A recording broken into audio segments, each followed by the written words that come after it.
जय श्री कृष्णा। आइए सुनते हैं गरुड़ पुराण का 14वां अध्याय।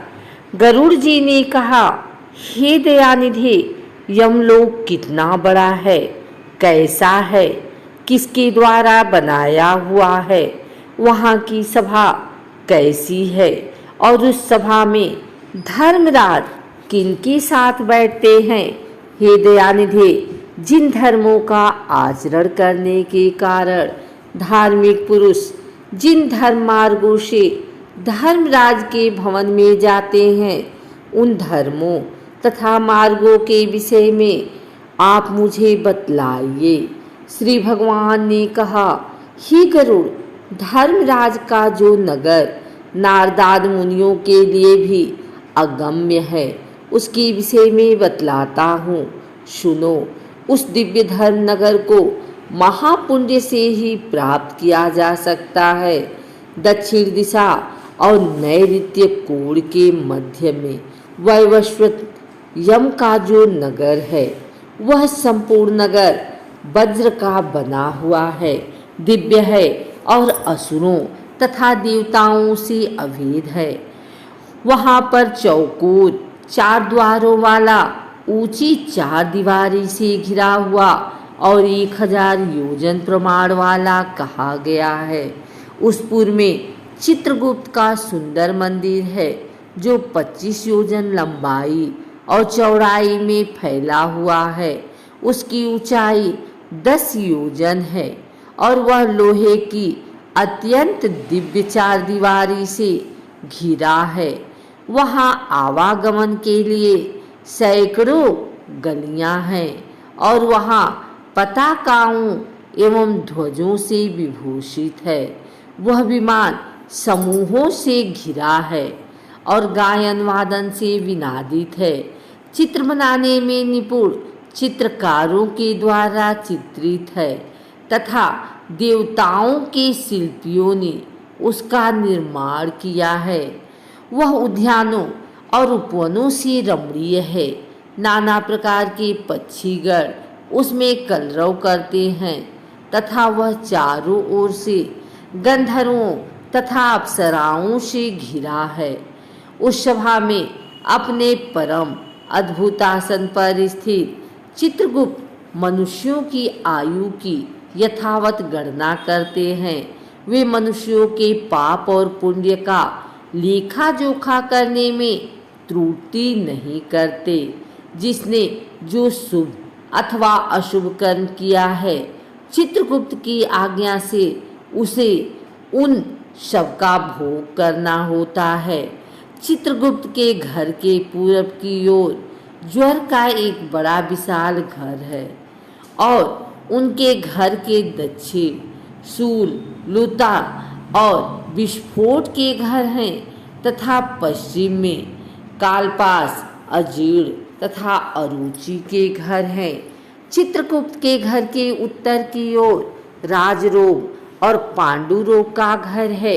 ईशान कोण में सिर पीड़ा का और अग्नि कोण में मूर्छा का घर है। नैऋत्य कोण में अतिसार का, वायव्य कोण में शीत और दाह का स्थान है।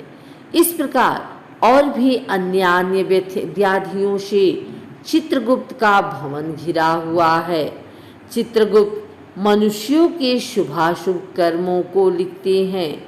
चित्रगुप्त के भवन से 20 योजन आगे नगर के मध्य भाग में धर्मराज का महादिव्य भवन है। वह दिव्य रत्नमय तथा विद्युत की ज्वालामालाओं से युक्त और सूर्य के समान देदीप्यमान है। वह 200 योजन चौड़ा, 200 योजन लंबा और 50 योजन ऊंचा है। 1000 स्तंभों पर धारण किया गया है। वैदूर्यमणि से मंडित है, स्वर्ण से अलंकृत है और अनेक प्रकार के हर्म्य और प्रसाद गृह से परिपूर्ण है।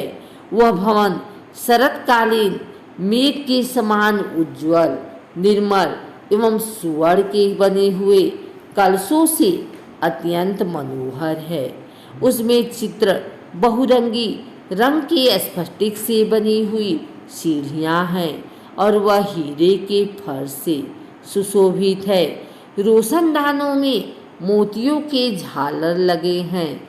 वह पताकाओं और ध्वजों को विभूषित घंटा और नगारों से नानाधिक तथा स्वर्ण के बने तोरणों से मंडित है।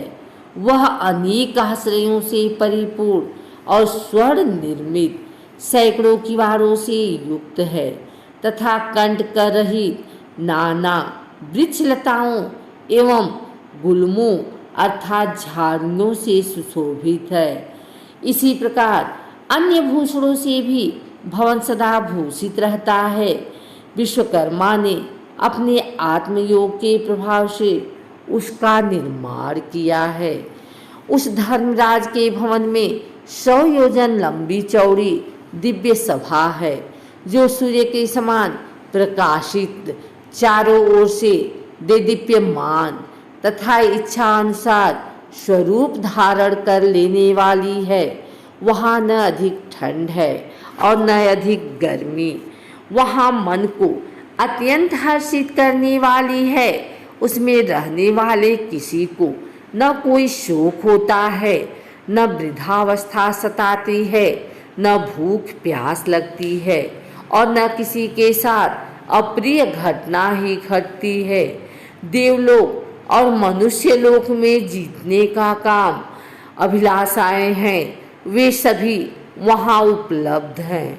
वहाँ सभी तरह के रसों से परिपूर्ण भक्ष्य और भोज्य सामग्रियाँ चारों ओर प्रचुर मात्रा में हैं। वहाँ सरस शीतल तथा उष्ण जल भी उपलब्ध है। उसमें पुण्यमय शब्दादि विषय भी उपलब्ध है और नित्य मनोवांछित फल प्रदान करने वाले कल्प वृक्ष भी वहाँ ही हैं। हे तात्पर्य, वह सभा बाधा रहित, रमणीय और कामनाओं को पूर्ण करने वाली। विश्वकर्मा ने दीर्घ काल तक तपस्या करके उसका निर्माण किया है। उसमें कठोर तपस्या करने वाले सुब्रवती, सत्यवादी, शान, सन्यासी, सिद्ध एवं पवित्र कर्म करके शुद्ध हुए पुरुष जाते हैं। उन सभी की देह तेजोमय होती है।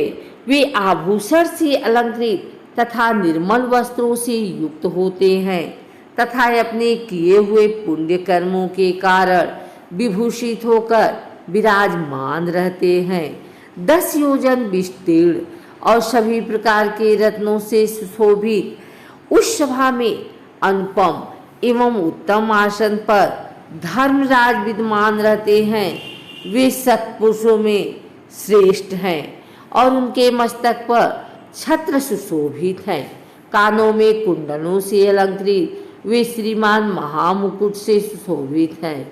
वे सभी प्रकार के अलंकारों से समन्वित तथा नील मेघ के समान कांति वाले हैं। हाथ में चवर धारण की हुई अप्सराएं उन्हें पंखा झालती रहती हैं। गंधर्वों के समूह तथा अप्सराओं का संगायन, वादन और नृत्य आदि द्वारा सभी ओर से उनकी सेवा करते हैं। हाथ में पास लिए हुए मृत्यु और बलवान काल तक विचित्र आकृति वाले चित्रगुप्त एवं कृतांत के द्वारा वे सेवित है। पूर्व आदि 3 मार्गों से जो धर्मराज के मंदिर में जाते हैं वे सुकृति अर्थात पुण्यात्मा होते हैं और अपने पुण्यों के बल से वहाँ जाते हैं। उनके विषय में सुनो। उन मार्गों में जो पहला पूर्व मार्ग है वह सभी प्रकार की सामग्रियों से समन्वित और पारिजात वृक्ष की छाया से आच्छादित तथा रत्न मंडित है। वह मार्ग विमानों के समूहों से संकीर्ण और हंसों के पंक्ति से सुशोभित हैं। विद्रोम के उद्यानों से व्याप्त हैं और अमृतमय जल से युक्त हैं। उस मार्ग में पुण्यात्मा महर्षि और ब्रह्मर्षि, अमलांतरात्मा राजर्षि, अप्सरागण गंधर्व, विद्याधर, वासुकी आदि महान नाग जाते हैं। वे सब सुशील और शुद्ध बुद्धि वाले धर्मराज की सभा में आते हैं। धर्मराज के नगर में जाने के लिए दूसरा उत्तर मार्ग है, जो सैकड़ों विशाल रथों से तथा शिविका आदि पर यानी परिपूर्ण है। वह हरिचंदन के वृक्षों से सुशोभित है। उस मार्ग में हंस और सारस से व्याप्त, चक्रवाक से सुशोभित तथा अमृत तुल्य जल से परिपूर्ण एक मनोरम सरोवर है।